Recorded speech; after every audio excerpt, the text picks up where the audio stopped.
ఈరోజు కౌన్సిల్లో fee reimbursement మీద మాట్లాడే అవకాశం వచ్చింది. ఎందుకంటే ఈరోజు ప్రభుత్వాన్ని ఫీజు రింబర్స్మెంట్ మీద ఉన్న బకాయిలు చెల్లించమని అడగడం జరిగింది.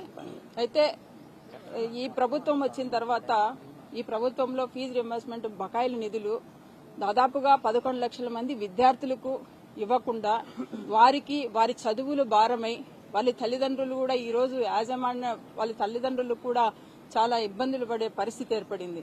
అదేవిధంగా పిల్లలు చదువుల కోసం ఏదైతే ఫీజు రింబర్స్మెంట్ వస్తుందో దాన్ని ఆ బకాయిలు చెల్లించకుండా అదేవిధంగా విద్యార్థులు ఈ రోజు వారు చదువులు వెనకబడిపోయి ఎందుకంటే ఎప్పుడైతే ఫీజు రింబర్స్మెంట్ రాదో అప్పుడు పిల్లలు కూడా కాలేజీ యాజమాన్యాలు కూడా విద్యార్థులను బయటికి వెళ్లగొట్టే పరిస్థితి ఏర్పడుతుంది. అలాంటప్పుడు వారు కాలేజీల్లో ఉండవలసిన విద్యార్థులు పొలాల బాట పడే అవకాశం ఉంది. కాబట్టి దయచేసి ఈ ప్రభుత్వాన్ని మేము రిక్వెస్ట్ చేయడం జరిగింది. అదేవిధంగా గౌరవ వైఎస్ రాజశేఖర రెడ్డి గారు వారు ఎంతో ఇష్టంగా అంటే పేద విద్యార్థుల కోసం ఫీజు రింబర్స్మెంట్ అనేది ఒక వరంగా భావించి ఆ రోజు ఆయన తీసుకురావడం జరిగింది. అదేవిధంగా గత ప్రభుత్వంలో జగన్మోహన్ రెడ్డి గారు కూడా ఈ పథకానికి ఒక ప్రాముఖ్యత ఇచ్చి దీన్ని చెప్పిన టైంలోనే వర్కింగ్ టైంలోనే ఈ ఫీజు రింబర్స్మెంట్ ఈ బిల్లులన్నీ అందించడం జరిగింది. కాబట్టి మేము గౌరవ మంత్రి గారిని రిక్వెస్ట్ చేశాము. ఎందుకంటే పిల్లలకు ఈరోజు 2023 నుంచి 24 ఉన్న పిల్లల పరిస్థితి కూడా ఒకసారి ఆలోచించాలి. 24 నుంచి 25 వరకు దాదాపుగా ఈ ప్రభుత్వము 7,800 కోట్లు బకాయిలు చెల్లించింది.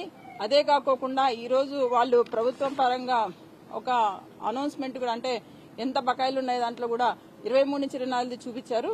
కానీ ఏ ప్రభుత్వం వచ్చినా కూడా గత ప్రభుత్వాలు వస్తుంటాయి పోతుంటాయి. ఏ ప్రభుత్వం వల్ల అయినా కూడా బకాయిలు అనేటివి ఉంటాయి. కాబట్టి ఆ బకాయిలను వచ్చిన ప్రభుత్వం ఏదైతే అధికారంలోకి వస్తుందో ఆ ప్రభుత్వం తీసుకొని ఖచ్చితంగా వాటిని బిల్లులు వాళ్ళు నిధులుగా ఇవ్వాలని మేము రిక్వెస్ట్ చేస్తున్నాము. అదేవిధంగా ఎందుకంటే ఈరోజు చాలా మంది పిల్లలు కోర్స్ అయిపోయి వాళ్ళు బయటకు వెళ్తుంటే వాళ్లకు సర్టిఫికెట్స్ యాజమాన్యాలు ఇవ్వవు. ఎందుకంటే ఎప్పుడైతే వాళ్ళకు చెందాల్సిన అమౌంట్ వాళ్ళకు చెందుతుందో అప్పుడే ఆ పిల్లలకు వాళ్ళు సర్టిఫికెట్స్ ఇస్తారు. సో ఇలాంటివి చాలా వరకు మా నోటీస్కి రావడం జరిగింది. దయచేసి మంత్రి గారిని అలాగే ఈ ప్రభుత్వాన్ని ఖచ్చితంగా ఈ బకాయిలు తొందరగా చెల్లించమని కోరుకుంటున్నాము. అదేవిధంగా ఈరోజు ఉద్యోగస్తులు కూడా ఇప్పుడు ఐఆర్ గాని పీఆర్సీ గాని డిఏలు గాని వీటిని పక్కన పెడితే వాళ్ళు ఉద్యోగస్తులు గాని ఉపాధ్యాయులు గాని ఇప్పుడు కోరుతుంది ఏపీజీఎల్ లోన్స్ అడుగుతున్నారు, వాళ్ళు పీఎఫ్ లోన్స్ కూడా అడుగుతున్నారు. దయచేసి ఆ బకాయిలు కూడా వెంటనే చెల్లించాల్సిగా ఈ ప్రభుత్వాన్ని కోరుతున్నాను. Thank you. పాత్రికేయ మిత్రులందరికీ నమస్కారం. ఈరోజు శాసన మండలిలో ముఖ్యంగా 2,56,000 వాలంటీర్స్ గురించి మాట్లాడడం జరిగింది. ఎందుకంటే ఎలక్షన్ల ముందు కూటమి ప్రభుత్వం ఏం చెప్పిందో మనకందరూ తెలిసిందే. 2 రకాలుగా చెప్పారు. ఒకటి, ఈ వాలంటీర్లు ఏం చేస్తారు, అసలు ఈ వాలంటీర్ వ్యవస్థ అవసరమా, లేదా వాలంటీర్కి 5,000 రూపాయలు చేసే ఉద్యోగమా అని చెప్తూ చివరికి వచ్చేసరికి ఇదే వాలంటీర్ వ్యవస్థ మేము కంటిన్యూ చేస్తాము, 5,000 ఏంది 10,000 రూపాయలు మేము ఇస్తామనేసి కూటమి ప్రభుత్వం చెప్పడం జరిగింది. సో అందులో భాగంగానే ఈరోజు శాసన మండలిలో ఈ వాలంటీర్ల గురించి, వాళ్ళ జీతాల గురించి, ఆ వ్యవస్థ గురించి అడగడం జరిగింది. మంత్రి గారు చెప్తూ వాలంటీర్ వ్యవస్థే లేదు, వాలంటీర్లు ఎవరు పనిచేయడం లేదు అనేసి ఒక చిన్న సింపుల్ గా ఒక మాటలో 2,56,000 ఉద్యోగం చేసే వ్యక్తులను అట్లా ఒక మాటలో తీసి పాడేయడం జరిగింది. మాకు చాలా ఆశ్చర్యం అనిపించింది. ఎందుకంటే గత ఆగస్టు నాటికే వాలంటీర్ లేకపోతే మీ ప్రభుత్వం వచ్చే నాటికి వాలంటీర్ సచివాలయంకు ఇదే వాలంటీర్లు సచివాలయంకు రావడం జరుగుతుంది. ఇందులో భాగంగానే ఎన్టీఆర్ డిస్టిక్ లో వరదలు వచ్చినప్పుడు ఇదే ప్రభుత్వం 7వ తారీఖు 9వ నెల 2024 మెమో నంబర్ 254493 ప్రకారం all the ward secretaries, employees, volunteers, supervisory officers and special officers drafted enumeration work shall attend the work with utmost care and responsibility.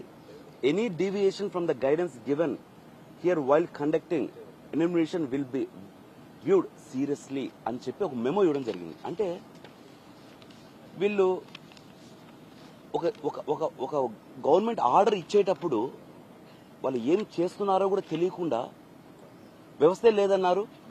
ఇక్కడేమో వాలంటీర్స్ వాడుకోమని చెప్పారు. అంటే వ్యవస్థ ఉందా లేదా అది మెమో తప్ప.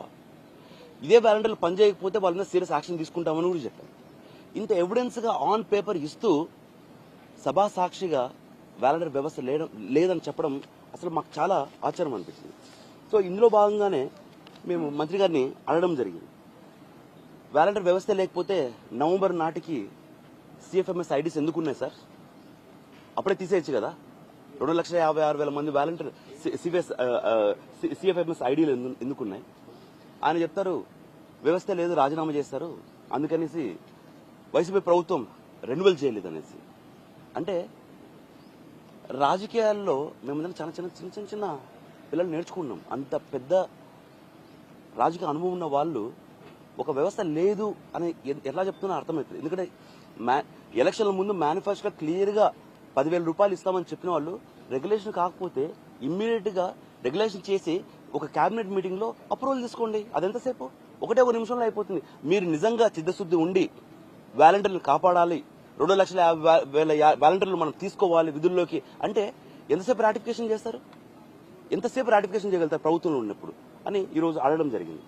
ఇందులో భాగంగానే ఉపాధి కోసం తన పిల్లలు వేరే ఊరికి పోతే ఆ అమ్మ నాన్నకు ఆ అవ్వ తాతకు తోడుగా ఉండాలనేసి 50 కుటుంబాలకు ఒక వాలంటీర్ నియమించిన మా జగనన్న కరోనా కష్టకాలంలో మనం అందరం చూస్తాం. కరోనా కష్టకాలంలో అందరూ చాలా మంది ఇళ్లలో ఉంటే ఈ వాలంటీర్ పనిచేసే వాళ్ళు మటుకు ప్రాణాలకు తెగించి ప్రతి ఇంటికి పోయి వాళ్ళకి నిజంగా COVID-19 ఉంటే వాళ్ళకి మెడికేషన్ కిట్ ఇవ్వడంతో పాటు వాళ్ళకి సంబంధించిన ఇన్ఫర్మేషన్ తీసుకుని గవర్నమెంట్కి ఇచ్చి గవర్నమెంట్ తరఫున ఎటువంటి సాయం అందాలన్నా కూడా చేసిన వ్యక్తి వాలంటీర్. మేబీ కుటుంబ ప్రభుత్వం మర్చిపోయి ఉండొచ్చేమో కానీ ఆంధ్రప్రదేశ్ రాష్ట్ర ప్రజలందరూ జగనన్న సృష్టించిన జగనన్న నిర్మించిన వాలంటీర్ వ్యవస్థ ఈ రోజుకి మర్చిపోలేదు.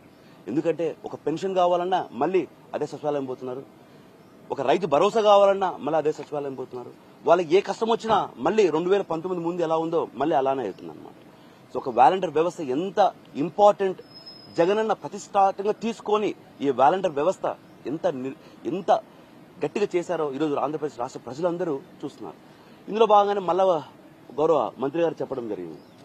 అయ్యా నిన్నగా మనం వీడియో చూస్తున్నాను, ఒక మంత్రి గారు ఒక వాలంటీర్ దగ్గర పోయేసి అమ్మా మీకు 5,000 కాదు మా 10,000 ఇస్తాం మేము, మా ప్రభుత్వం వస్తేనే నీ 10,000 జీతం వస్తానే నాకు జుండు తీసుకురా లేదా పూతరేకలు తీసుకురా, ఇంకొక దగ్గర పోయేసి స్వీట్ బాక్స్ తీసుకురా అన్నారు. నేను గౌరవ మంత్రి గారు ఈరోజు చెప్పానమాట, సార్ 2,56,000 మంది సార్ జున్ను స్వీట్ బాక్సులు పూతరేకలు అన్ని పట్టుకుని రెడీగా ఉన్నారు సార్.